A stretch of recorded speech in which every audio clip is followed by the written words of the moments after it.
Well, hello and welcome to Talk Leadership with Cedrick. You know, everybody needs a little TLC. Talk Leadership with Cedrick is where we focus on leadership and personal growth with business leaders, educators, and local thought leaders. Our goal is to introduce our audience to leaders who are making an impact with innovative ideas. You know, our guiding leadership principle is the law of contribution. Growing yourself enables you to grow others. So you can't give what you don't have. So in order to grow, you must first grow yourself. Now, we believe that outstanding leaders like yourself can help us help others. So tonight we have another dynamic leader with us tonight. So, you know, folks, every week I like to do a proper introduction of my guests. And tonight our guest is a good friend, the superintendent in Lake Charles, Louisiana for the Cedrick Parish School System, Mr. Karl Bruchhaus. So welcome to the show. Thank you.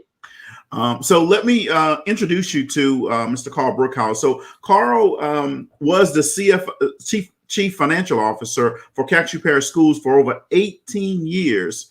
And now he serves as the superintendent and has served in that role for the last 6 years. He's a certified public accountant. He graduated from McNeese State University in 1987 with an accounting degree and has served on various Louisiana school boards in a financial operating capacity. Karl is active in a number of professional organizations and has served them in a lot of different leadership roles and responsibilities. Karl and his wife, Paula, a PE teacher at Prairie Lake Elementary School in Lake Charles, have been married for 33 years. That's a long time, folks. And they have two children, Christian, who's age 28, and Bailey, 24. He's active member in his church activities and enjoys golf and fitness activities. So welcome again to the show. Well, thanks for having me tonight. Absolutely. Well, I'm actually excited that you're able to join us tonight. You know, Karl, everything rises and falls on leadership, right? So tell our listeners a little bit about your leadership journey and how did you get to where you are today? Well, actually growing up in a small town in a small school with 34 graduates in my graduating class, there were plenty of opportunities even back in high school days to lead in clubs and those types of things. And I took advantage of that before going to college. I went to LSU when I graduated from my small high school, and I was a small fish in a big pond, and decided after a year that McNeese, closer to home, is where I needed to be, and so transferred here. And after taking a number of accounting courses and graduating with an accounting degree from McNeese, and getting married while I was still in college. Like you said, those 33 years started actually when Paula and I were in college. So we got married. I worked for a city here in Jennings, Louisiana, not too far from here, and saw an ad in the paper about a school board job up in Mansfield, Louisiana, DeSoto Parish.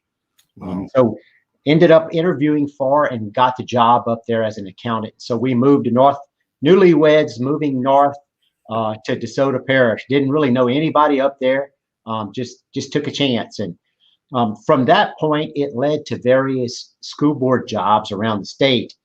So at 23 years old, I was the chief financial officer in St. John the Baptist Parish over in Laplace near New Orleans. From there, I was the director of finance a year later in Vermilion Parish, sort of always moving back closer to home, right? Closer to Lake Charles. Then to Jeff Davis Parish, which is my home parish, and eventually to Calcasieu, where, like you said earlier when you introduced me, I was chief financial officer for 18 years here, and before becoming superintendent for the last 6. Yeah. So, so now you decided to, after 18 years, I'm going to jump into the big seat, the hot seat, right? What made you say, you know what, let me go ahead and just go for this? Man, let me tell you, if you'd have put me on a lie detector machine 6 months before I got this job, I would have told you, and I would have passed, that I never wanted to be a superintendent or ever thought I would be a superintendent.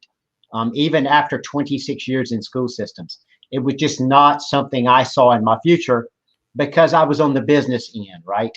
Right. But a few people in the school system came up to me when the job became vacant and said, "Look, you've been here for 18 years. You pretty much know a lot about a lot of things going on in the school system." And so I decided to throw my hat in the ring. It was a big challenge, honestly, because there were so many people who said, "Well, you're not an educator, right? You weren't a classroom teacher. That's the traditional route to become a superintendent." And they were right. I never was a classroom teacher, but I had the perspective as the finance person of seeing every part of the school system every day, from a monetary perspective and dealing with the department heads and the principals and assistant principals. So I had a pretty good feel for what it might take, and obviously was successful in becoming the superintendent. Like I said, 6 years ago, and it been here ever since doing the job. Well, awesome. Well, keep doing a great job there. So now that you've been in the role for 6 years, is it still fun? So, it's fulfilling. It's challenging, no doubt about it. And certainly there are times that are fun. Look forward to coming to work every day and getting things done. You love the people you work with, and that you see every day. And so, yeah, I would say just the fact that things are different and changing so fast all of the time make it fun. You never quite know what to expect. Now, there certainly can be challenges with that, right? So not every minute's fun, because at any given time, you're making about half of the population mad, right? With every decision you make. So those times certainly aren't fun. But I would say overall, the job is very fulfilling. Yeah. Well, that's awesome, and that's one of the things that everybody always wants, a fulfilling job. So, what gets you excited and gets you out of bed every day to come to your office and work? Well, of course the job, but my family, I think, comes first, man. The type of family I came from in a small town, and then certainly now with my wife of 33 years, Paula, who's a teacher. And then my son, who recently became a teacher this year, at 28, he's married now and became a teacher. And then my daughter actually got engaged this weekend. Oh, she's a registered nurse. So I'm so proud of them and happy to be with them. But then from a work perspective, it is that challenge every day that I mentioned a few seconds ago. Coming here, knowing that we're so big in the school system and there's so much to do every day. It's almost like I can't get here early enough to start the task because I know there's so much to get done. And I really don't mind that. I really enjoy working, so that's not a problem. But that's what keeps me going and gets me here every day. Well, and that's awesome. Congratulations to your daughter on the engagement. Well, thanks so much. I know that has to be exciting. And then, next thing comes grandkids and all of that stuff, right? Oh, my wife can't wait. Me too. She's so excited about that. She has the baby bed already set up. She has 2 bears sitting in the baby bed at home. That's awesome. Karl, leaders come in all different sizes and packages with different strengths, right? What strengths do you feel are important to be a successful leader in any career? Well, I think in any organization, right? And so most of my work's been in government, but I think it's true in any organization, but especially in one this big, you have to be willing to make a decision, investigate what you need to investigate, but make a decision and make it pretty fast. Because if you leave people hanging and people are waiting on you in an organization this big, things just don't get done, right? Right. So that's an important part of this, obviously. I think you have to have a compassion for the people that you lead, and they need to see it for the most part. And lastly, you need to understand the job, and you need to be able to read people. If I'm in front of a group of people and I've gotten to where now I'm fairly good at reading body language. I can tell if they're over me, right? If they don't want to hear from me every more and I'm not reaching them with what I'm saying, it's time to move on to something else. And so that's important in being a leader. because if you overdo and overstay that time with them, that's kind of a bad taste they get. So that's important too, I think. Sure, absolutely. I agree with that. Well, good leaders ask great questions. That's how to keep people engaged in conversation. So, what have been some of the best questions that either you've asked that you thought, wow, my audience really gets engaged with that, or people have asked you that you thought were very engaging questions? Well, I had to ask myself, certainly coming into this job, what is my role, right? What do I need to do for the district to be successful, for me to be successful in this role? A lot of organizations, I think, and school systems are no different, are not very good at identifying what you're not good at. I've tried the whole time I've been here, whether I was the chief financial officer or the superintendent, to say, what are we not good at? What are our weaknesses? That's an important question to ask yourself and your organization every day, because otherwise you can't grow, right? You got to know what you're not good at. And I think we try to do that fairly often with the leadership team here and say, hey, what are the things we need to work on every day to get better for children, to help our employees get better? And that's probably the biggest question we ask, because that's our growth catalyst. Sure. Yeah. Well, I know that right now we talked a little bit about different challenges and all that type of stuff. Right now, the biggest thing is this coronavirus, right? And obviously, with school getting ready to start here in another week, you guys have had to deal with how are you going to handle your school. So what's been the biggest challenge you guys have had to overcome with dealing with this? So, man, I think you're understating it when you just said it was big. It's huge, this coronavirus. It's so on March 13th when we closed, and I kind of joke, we closed by governor tweet, right? So we sort of found out on Twitter that our school systems were closing in Louisiana. We didn't have any real prior notice. About 12:30 Friday the 13th of all days, we found out we were closing, and it's been a challenge ever since, right? Because things change so fast, minute by minute, because none of us have ever been through a pandemic. We don't really know what to do, and we're kind of feeling our way through it with guidance from wherever we can get it. In all honesty, clearly one of the biggest challenges has been employee stress and anxiety. We're feeling that as we're going back to school right now. We didn't know if we'd be able to go back to school all summer. A lot of us thought, hey, man, this was going to be like a hurricane, which is our only point we've known where our school system has been closed. And in a couple of weeks, we're going to recover, right, and be back in school like normal. Man, here we are 5 months later, and we're just now hoping to go back, right? We're trying to make that happen. And then lastly, just responding to crisis. Your staff gets tired. I have staff members walk in here on Friday afternoon, man, and they're beat, because all week long it's crisis issue after crisis issue, change after change that you're dealing with, and it kind of wears on people after a while. So keeping people lifted up so that they can do the right thing and do their job, it's certainly been a big challenge dealing with COVID as well. Sure. Yeah. So I know you guys start on August 24th, next Monday. Are you ready for that? Yeah, I think all of our processes are in place, Cedrick. I really do. We've been working hard for the last month to get those processes in place. Certainly we have some things left to do this week. So starting today, we're actually handing out devices to our online virtual students, connected classrooms, as we call it here at Calcasieu. We started handing out to those 7,500 students today devices that they're picking up at their home schools.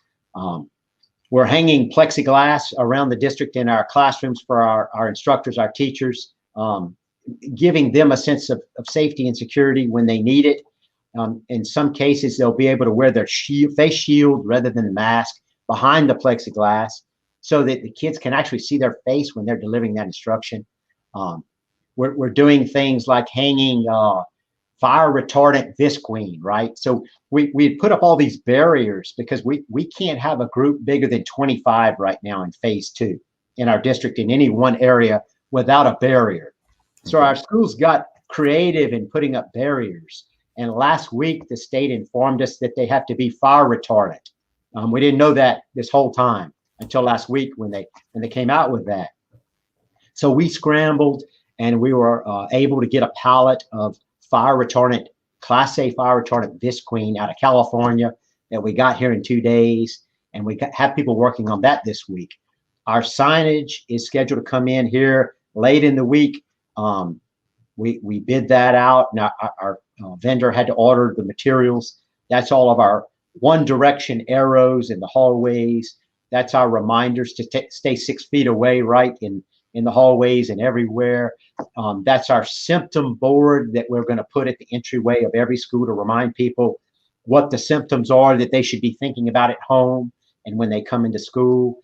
We ordered 4,500 thermometers. So every teacher has a thermometer in their classroom, which is where we'll take temperatures every morning. You know, some people contacted us and said, well, hey, why aren't you doing it on the bus? Why aren't you doing it in the car line? And some of our schools will do it in the car line, but temperature, outdoor temperature, when it's 114 heat index, like it has been the last few days, affects those thermal forehead thermometers quite a bit. So as children come in, they'll have a chance to settle down and kind of climatize. We'll take those temperatures first hour. We have isolation rooms available. And all that's been going on for the last month. We training after training after training to the point where our principals and assistant principals are probably tired hearing about it. But I think it's what we need to do to be prepared for all of the safety protocols that are different as we start the school year. Sure. Yeah. Well, and I know that, even with those precautions, which are great, you're going to learn more as you start school and different challenges come up and all that type of stuff. So it's going to be important to all the training that you did is going to be important. And then remember, staying flexible as kids enter the building. Right. You bet. Wow. You bet. I think you said this. I think I heard you say this, but I just want to make sure. So one parent asked a question: How many kids will be allowed in each classroom? So the way our elementary schools work, Cedrick, for this year is they are to stay in static groups. So in our kindergarten through 5th grade classrooms, the class size cannot exceed 25, including the teacher. 25 warm bodies right in the classroom. But they're required to stay in static groups, meaning one group doesn't interact with another group during the day. So wherever that class goes, they go together and they don't mingle. Whether it's on the playground, whether it's lunch, whether it's enrichment classes, PE or whatever, they go as a group. So that's the mechanism the state came up with to try to keep that group safe. And obviously what happens is if a teacher or a child from that static group becomes ill with the virus, it helps us to contact trace and know who's been associated with that group. Okay.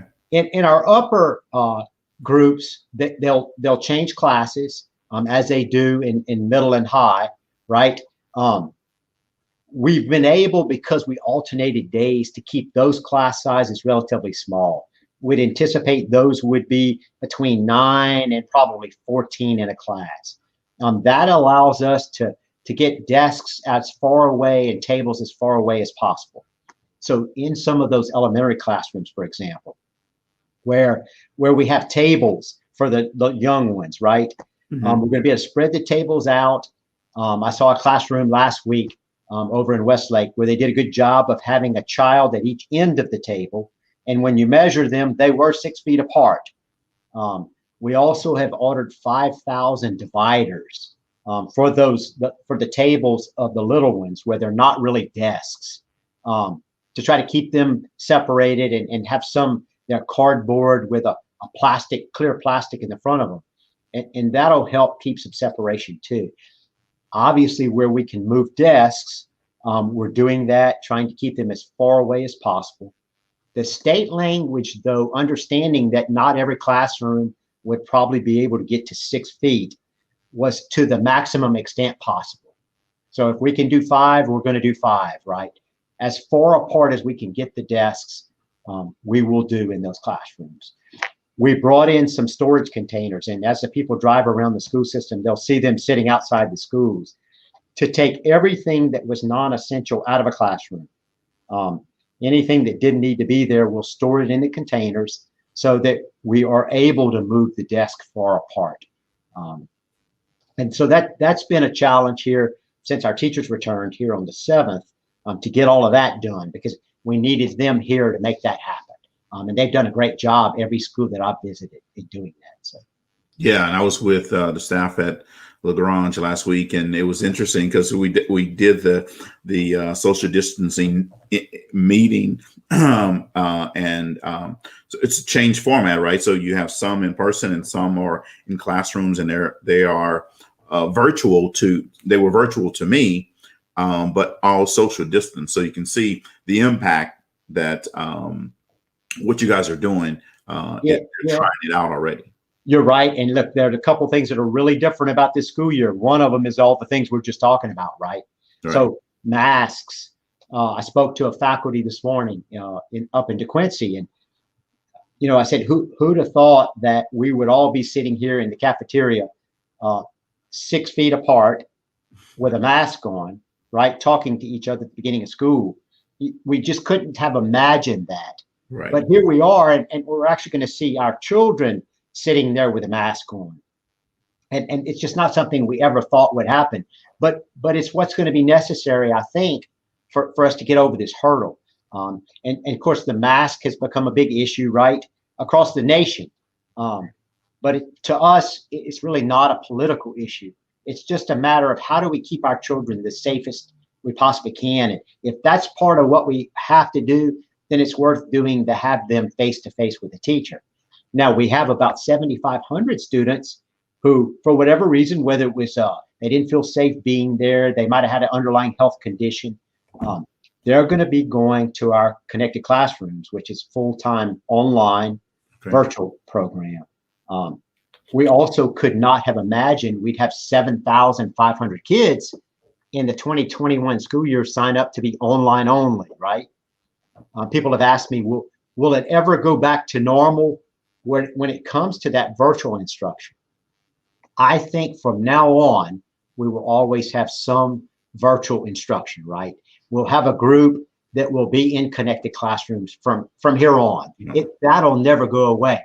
I hope it's not 7,500 as we move forward, because I still truly believe the best opportunity for education is with a teacher face-to-face in the classroom. Sure. We really believe that that's important, and we want to get back to normal where that is what the normal thing is, right?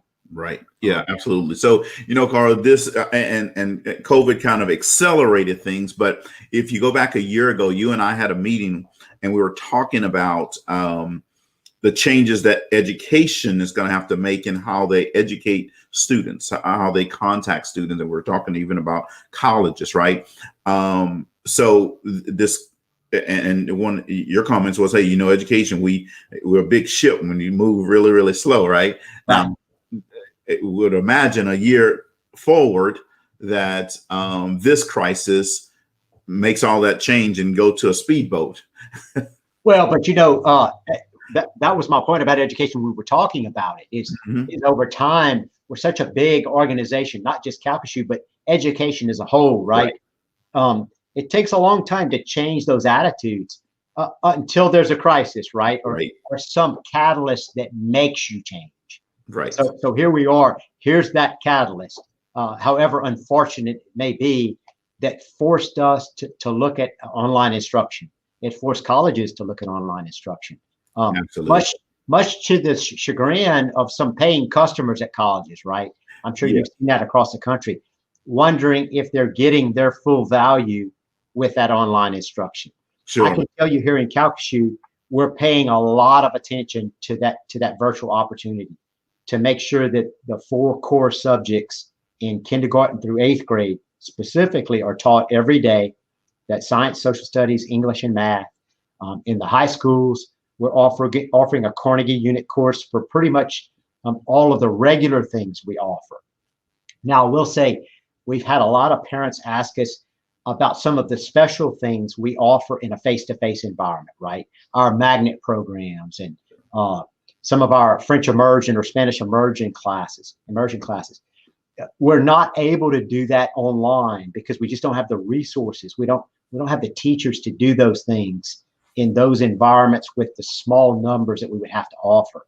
So there were some folks disappointed about that, but we're committed to the core instruction in those 4 areas, and making sure that's done to fidelity with the type of instructional materials that we would use in curriculum we would use in our classrooms.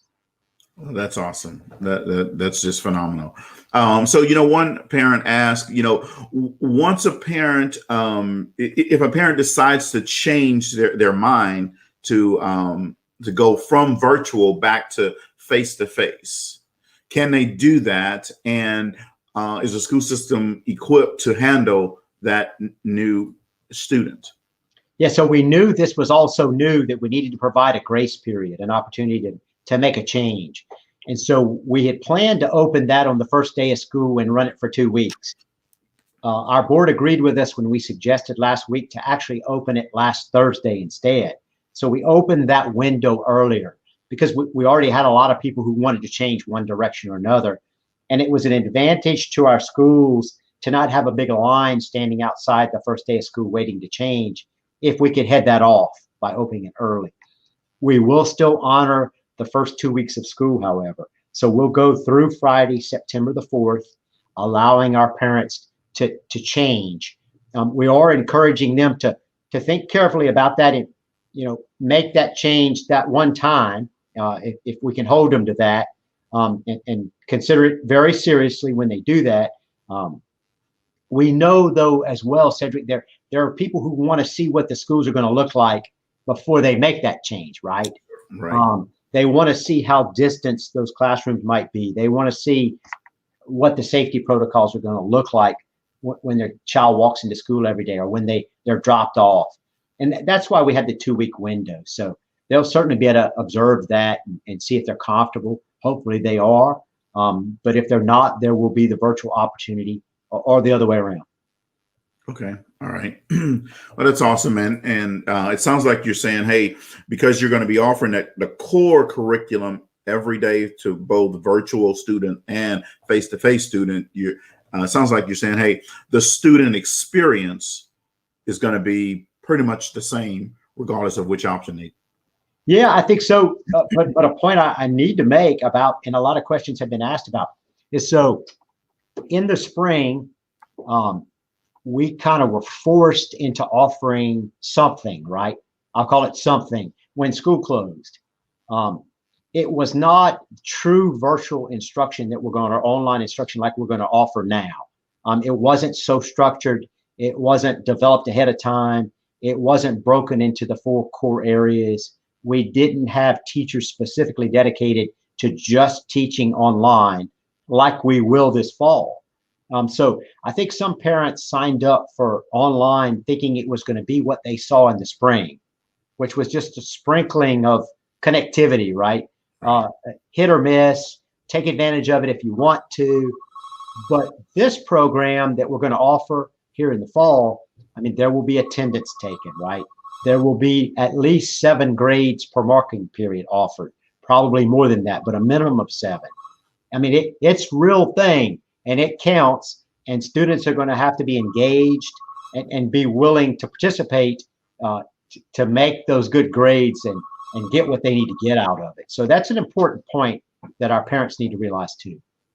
Sure. And so what can parents best, or how can parents best help this school year? So a couple of things. I think the first advice I was offered is try to stay positive, right? There's so much negativity, man. If you're watching the news, if you're talking to people, and so much negativity, but it's important in what we're telling our teachers and our faculty as well, that whatever attitude you convey, people kind of adapt, right? And they adopt that attitude. Mm-hmm. So it's important for parents to stay positive with their kids and keep them upbeat. Certainly, we would like and ask them to explain to their children about the safety protocols and how they're going to work. that you're going to have your temperature taken every day. It's not painful. Somebody's going to put something to your forehead and just press a button, and it's going to tell them what your temperature is, right? You're going to be wearing a mask. So practice that now, maybe. See how it's going to feel. Find a mask that they're comfortable with.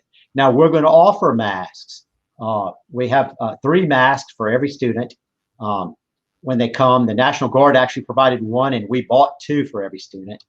But we won't be able to get those to them until the first day. So a lot of folks are going to come with their own mask. It's one they need to be comfortable in. And I think the ones we bought are pretty comfortable too. Some people, adults who have tried them out, really like them. So we're happy that that was the case. Those people who chose the online version, parents are going to need to support their students in doing that. They're going to make sure they're on target, that they're engaged, that they're doing what their dedicated teacher asked them to do. They're going to be available to communicate with their teacher. So there's a lot of things parents can do to make this more successful for their student. Also to reduce the anxiety of their student coming back that first day. Because so many of our students are, man, they're just happy to get there, right? Right. They haven't seen their friends since since March 13th. In that vein, they can't run up to each other and hug each other, though. And man, that's a challenge, you know. Kids want to hug their teacher. Right. They want to hug each other, but that's not going to be what the safety protocols call for. So the social distancing, the parents can help us by explaining that. It's not that your teacher doesn't love you. They just can't hug you. They can fist bump you, right? Right. Or you know, talk to you and say hello and smile at you, but the hugging is just going to be off limits for a little while from students and teachers. So that's another message they can convey. Yeah, well, and that's going to be, like you said, a challenge to get students to adhere to it and understand that why it's so important that they adhere to that policy, right? Yeah, it is, and it's for the safety of everybody involved, both students and our adults in those schools. Sure, absolutely. Well, you guys keep doing the great work in trying to make sure that kids have a great environment to go and learn with. Now, let me say this. I've seen a lot of new principals in the district. Now, I've not met all of them, but I've seen the different announcements or new principals across the district. I've met the new principal at LaGrange High School. Great hire. Ms. Guillory has been just awesome, and her energy and excitement and motivation just and inspiration is just off the chart. So I know you have a lot of new principals across the district. So how exciting that must be to have in this newness at a lot of schools. It is, and you're right about Ms. Guillory. We're excited. Ms. Guillory is one of our principals that came in from Texas. Actually came in from outside the district. And so we're excited with all of our new principals, and some of them moved from school to school. They're all going to do a great job. I feel confident. I've had the fortune in 6 years to appoint about 150 administrators in Calcasieu Parish. So that's been a huge turnover in those 6 years. You know, a lot of folks retired and we're at retirement age. Mm-hmm. And we've had people step up to fill those jobs. We're excited. I think one of the main things I look for when we hire administrators and principals and assistant principals, supervisors, is a strong work ethic, right? Man, I need people to commit to lead by example. I need to have them be willing to walk the walk, because when they do, typically people will follow them, right? Right. It's so important. And man, I feel good about all the people we've hired this year for sure, and in the past as well, that they are willing to do that.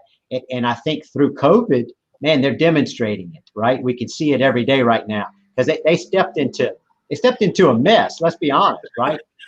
Right. You know, it's not a great time to take a new job, right, having to deal with COVID.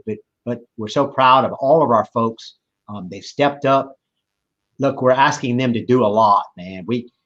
I know it's tiring. We're sending out emails just by the ton. We're sending out. I started sending out a newsletter a couple of weeks ago to consolidate the emails so that they just didn't have so many. so much information, but there's really no other way to do it because so much of this stuff is new. It's stuff we've never done before. So, leadership, we need to have those people skills as well. Right. That's such an important part of being a leader today, with all the things that come into what parents expect and what students expect.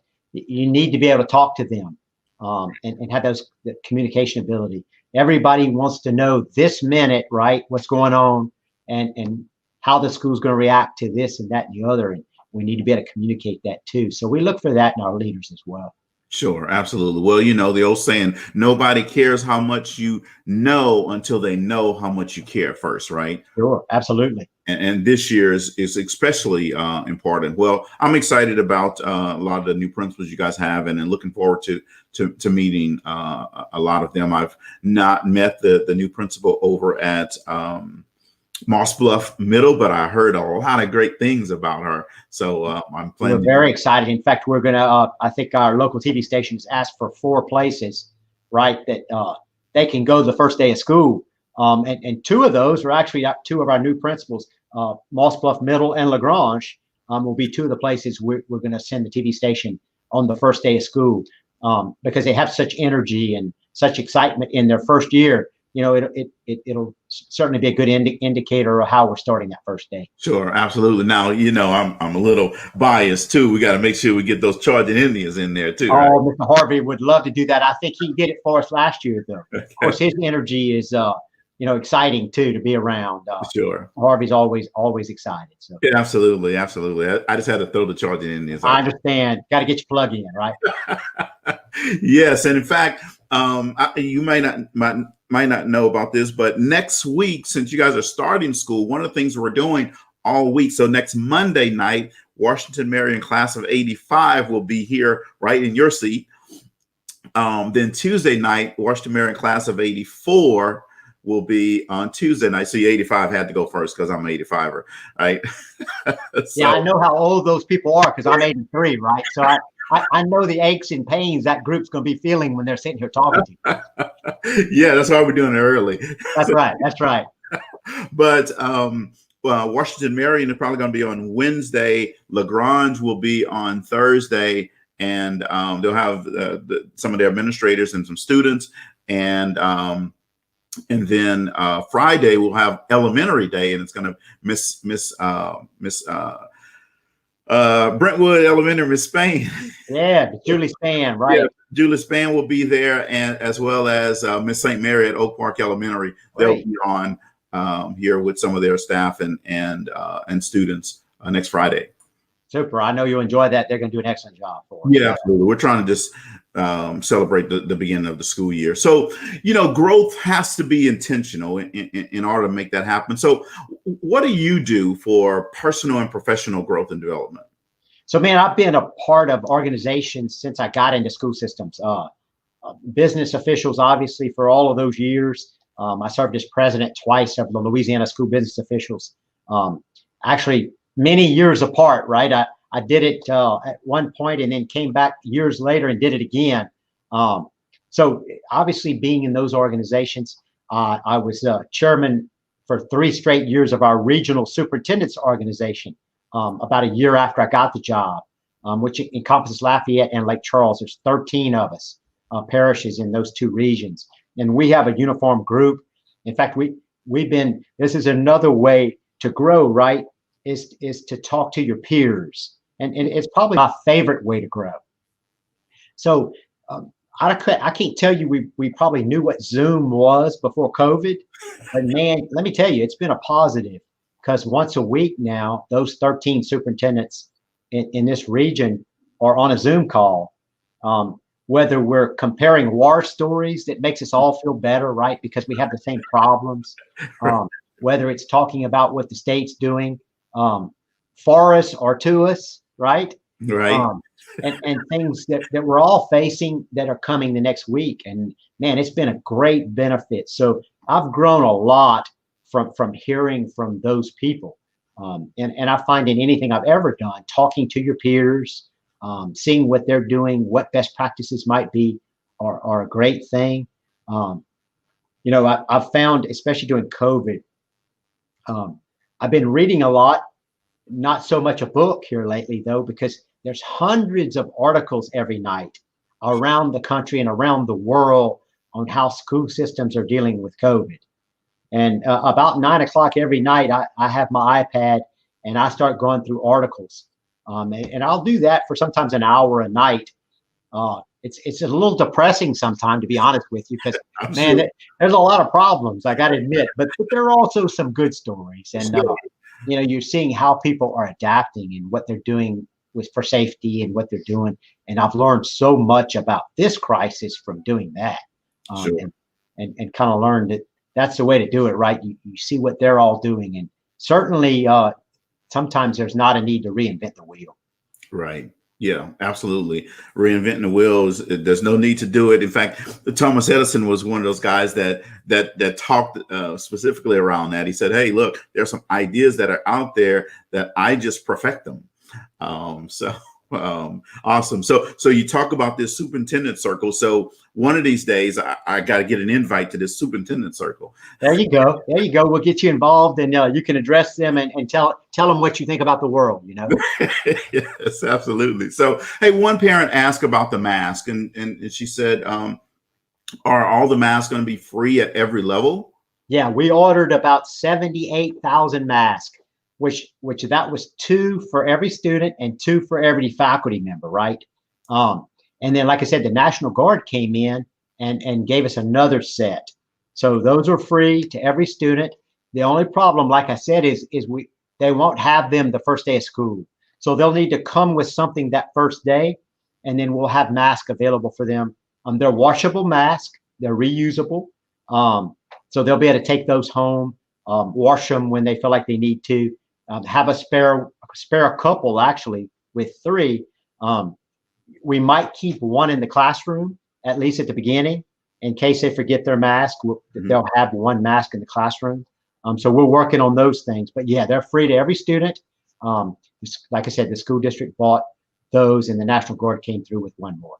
Wow, that's awesome. That's awesome. So, hey, what advice would you give to an emerging leader for trying to find leadership opportunities and ways to fill their professional toolbox? So I would say from a school system perspective, I would break that into 2 categories, right? So there's the teacher who wants to become an administrator. And I would advise him to talk to as many people as you can that do what you want to do. So pick the brain of your assistant principal and your principal. See what they love about their job, what they don't. See what their challenges are, what hurdles they face every day. Talk about how they got into that position. What courses did they take when they went back to school? What leadership trainings did they go through? All of those things are so important, what learning opportunities they can find. I would also advise any teacher wanting to move up nowadays, become technology literate. It's really important. Look at COVID, man. It's Microsoft Teams, it's Zoom, it's being able to look at a Microsoft OneNote in our district and use that as your online binder. Man, it's become so important to be technology literate. I've had to learn a lot of stuff myself over the last 5 months. I can't lie, man. It's been a challenge for me, but I've tried to step up and do that as I've had to. So on the teacher side, I think those are the important things. And then, of course, we have principals and assistant principals who are wanting to move up in the district into other positions. I think they need to associate themselves with positive things, right? Because if you get the reputation in any organization, school systems are no different of being a negative Nelly out there in the world. Yeah, it's hard to come back from that, right? Yes. So no matter what challenge you face, try to be positive about it. That's so important. A lot of the things I've preached in my whole 6 years, and people who have been with me for 6 years in the principals meetings and so forth will tell you, you need to step up during a crisis, right? You can't be the person hiding in your office when the crisis occurs, because if you exude that fright or that tentativeness, guess what's going to happen to the people who report to you, right? They're going to feel that anxiety and that fear too. So that's an important thing. Demonstrate your leadership skills by showing that you can adapt to crisis when things happen. And I can tell you, in schools and in school systems, they happen every day when you don't even see them coming. You know, the bus doesn't come on time. The kids are stuck there after school. You have to adapt, and the fire drill or the fire that you smoke somewhere, or the belt's burning on the air conditioner. You never know what's going to happen in the day.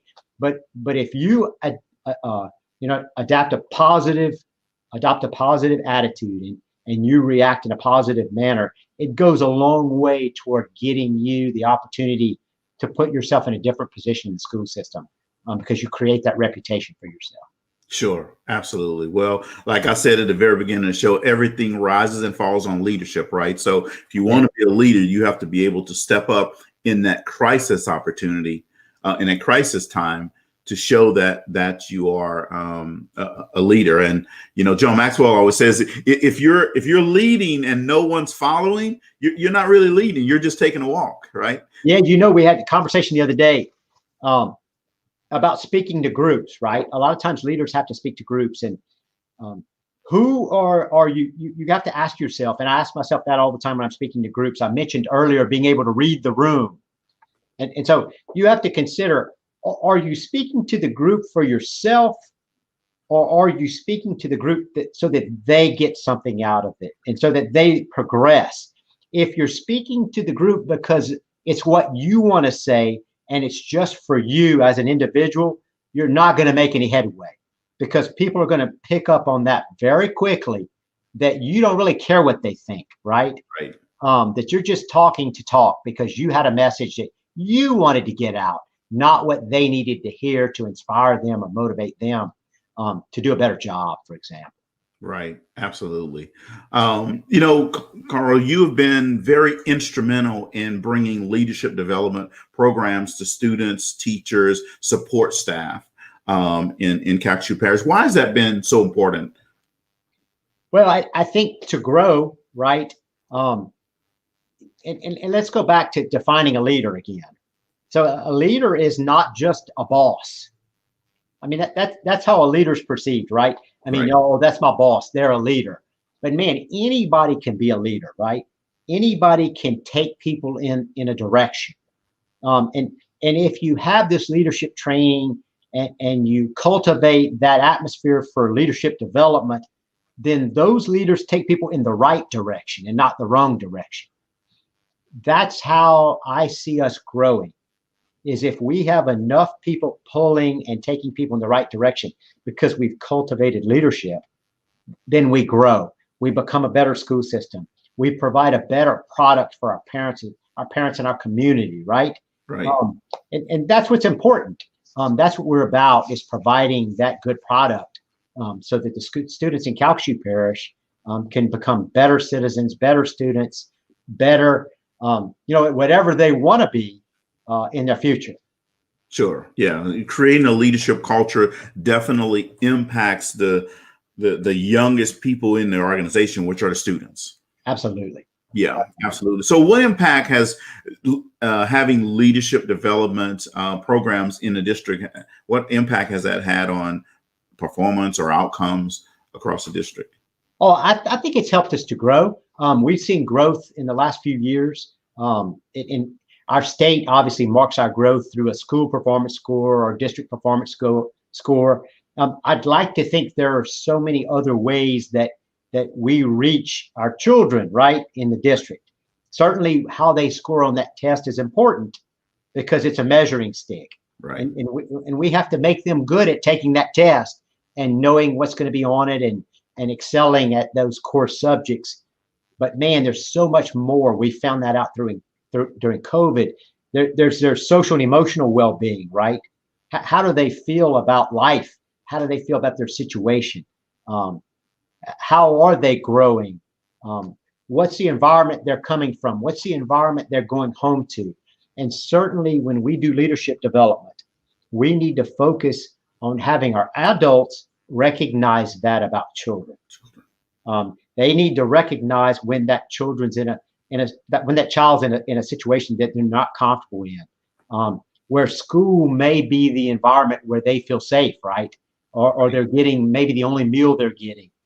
The adults need to know that, because they need to help the kids through those situations and make that a safe place for them. Sure. So when we train leaders, and that's an important aspect of what we need to do with our leaders is cultivating that environment. Yes, absolutely. So, we've talked about a lot of different things on a serious side. So, hey, when you have the necktie is off and you're just chilling out at home, getting ready for those grandbabies, what are you eating for dessert? Well, man, I'm not a big sugar guy. I'm a salty guy. So I'm the corn chip, potato chip, Stacy's pita chips guy. Luckily, hummus came out because I was eating dip and getting fat again. Hummus is somewhat healthy. So that's what I like to do. I had a hip replacement almost exactly 6 weeks ago. So I was always a big runner, ran 9 marathons and enjoyed that. Obviously, the bum hip put me on the sideline for a while, but I feel like I'm on a recovery here.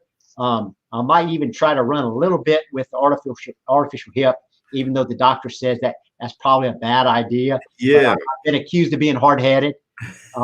Love to play golf, getting back to that after the hip recuperates as well. And just anything physical, I enjoy it. And as I said at the beginning, spending time with my family. I thoroughly love to do that whenever I have that opportunity. So. Well, that's awesome. Yeah, I know, folks, when I'm sometimes sitting downtown eating lunch in a restaurant, I used to see Karl running. Yeah, I'm one of those guys, I was running to the table. He was running for help.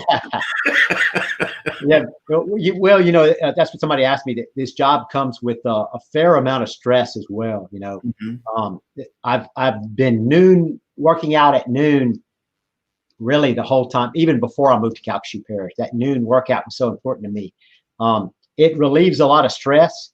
It allows me to think about what I have to do. And as I'm working out or running or walking or whatever I'm doing on the elliptical, I'm steadily solving problems in my head that have come up or that I know are going to come up. I feel like I'm much better at my job because I have that release and that thought process. So that's been the norm for me for quite a while. Wow. Well, we know that, some of the data says for students that have mentors, that they are 55% more likely to, go on to college. We understand that the data says that a child that has a mentor is 130% more likely to become a leader later on in life, and they are 80% more likely to become a mentor themselves. So, do you have a mentor? And if so, how have they impacted your life? I probably don't have just one, Cedrick. Here's what I would say. Working in 5 school systems, right? I've worked for 9 different superintendents. And I think taking qualities from all of those people, just so many different personalities, so many leadership styles. You can imagine 9 different people running school systems over the years. All the things I've been fortunate enough to see and watch people do, right? Different styles. So I would say all of those people have some part in mentoring me for what I'm doing here today. I've gleaned little things from all of them, and the things that they did. So that's been an important part of my progression into this job, I think, and been trying to be successful in this job is to remember what I saw, what was successful that they did, and what might not have been, right? Mm-hmm. And I can't tell you how many different school board members I've worked with over that time, with elections every 4 years. Another thing is that the natural progression for a superintendent, right, is through the teacher process, teacher, assistant principal. But what I've benefited from is from my very first job 33 years ago, I've been in the central office. So I've seen school systems from that perspective and all the different things that happen. I've been going to school board meetings for 33 years, at least once a month. You just learn so much stuff from that process. Right. So that's been the role I've been in, and I wouldn't point to just one person, but I'd point to all of that together, right? Yeah. Yeah. And that's awesome. And having multiple mentors to help shape you in a lot of different ways is definitely important. So, hey, so, we've all had successes in our lives, and you've had a long, successful career, but we've also all had times where we failed at something, or we didn't do as good as we thought we could have done. Give us a time where you failed and how you overcame that, and what you learned. What did you learn from it? Well, you're going to laugh, but I would consider my failure this right now. It's social media, man, and I mean it. I realize the world has changed, and social media is a big part of everybody's life. Mm-hmm. I've just had a lot of trouble embracing it. Because for all the positive things that come from it, like this, right? This is positive. Hopefully people benefit from this. And the family engagement that happens on social media, where grandmothers get to see their grandkids that they might not have seen otherwise, especially during COVID. Right. I have a hard time getting over some of the negativity that comes from social media. It's good and evil, right? Right. And so that's probably been my biggest failure is I haven't embraced social media the way I should have. And so it's been hard for me to communicate there. While our school system does it because we have great people doing it for us, it hasn't been me personally. I have Twitter, right? At least you said the name right. Well, I don't use it like I should. I don't have Facebook. So I've just been behind in doing that. And in this day and age, with things going on the way they are and you trying to get your message out, that makes it hard. Sure. So that's probably been my biggest failure. Although, man, I'm glad to be with you tonight here on social media, helping to overcome that, Well, awesome. Well, this is the first step. Next, we're going to see Karl Bruchhaus is on Facebook. Man, I don't know about that. Come on, man. So what's next? I know 18 years as CFO, you're still superintendent, but I'm not saying you're getting ready to retire or anything like this, but just what's the next life plans for you?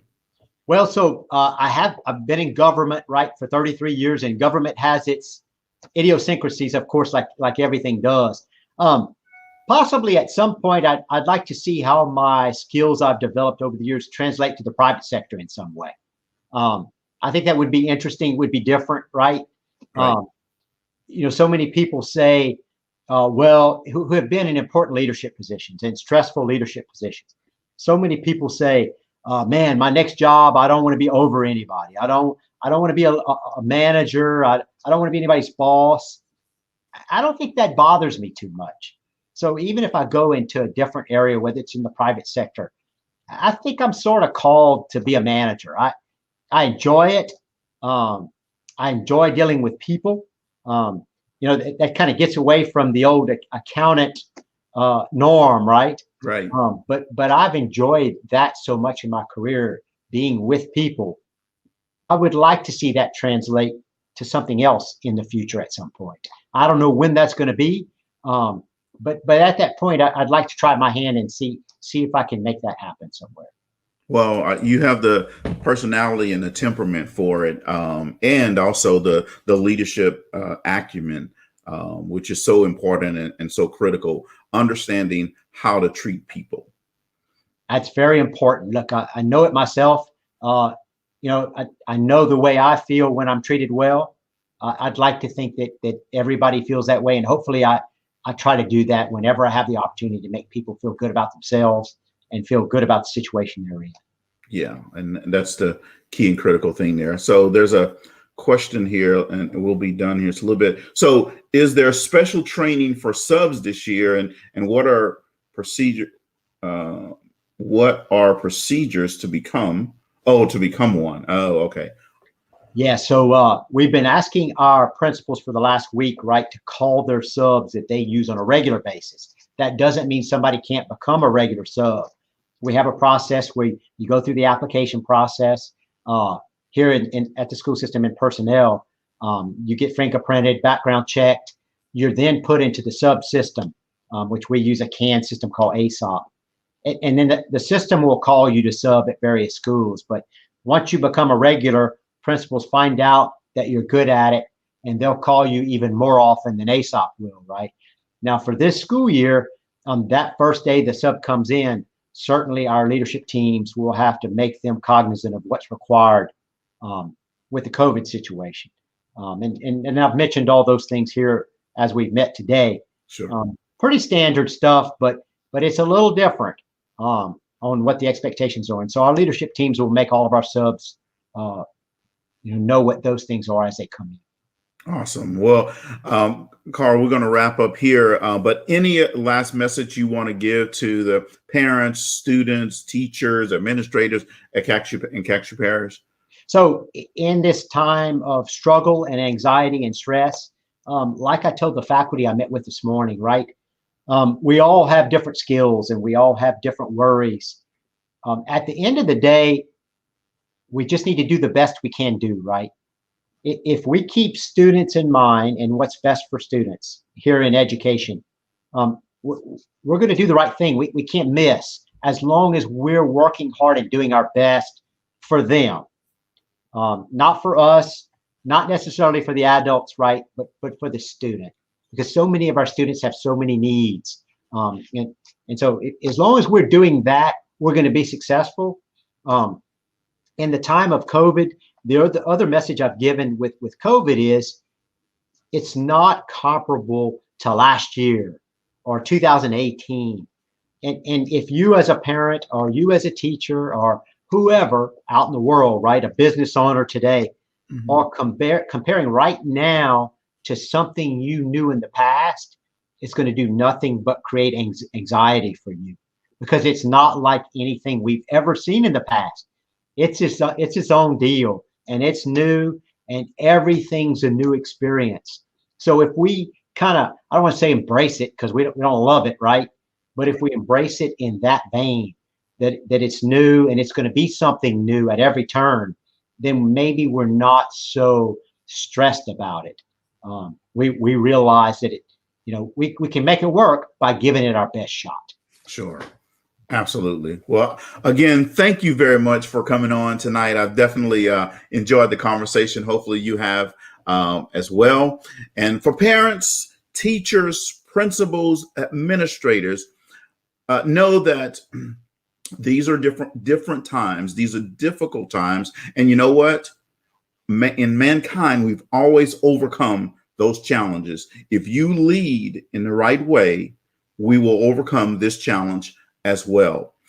And guys, next week, Cactus Parish starts school. All next week, Monday through Friday, we will be celebrating schools in Cactus Parish. So join us next Monday at 6:30, every night at 6:30 p.m. Central Time next week, and next Friday it'll be at 5:30 Central Time. So be excited and be engaged about this school year. I'm excited about it. Thank you very much for joining us. We will see you next week. Thank you for tuning in to Talk Leadership with Cedrick, where everybody needs a little TLC.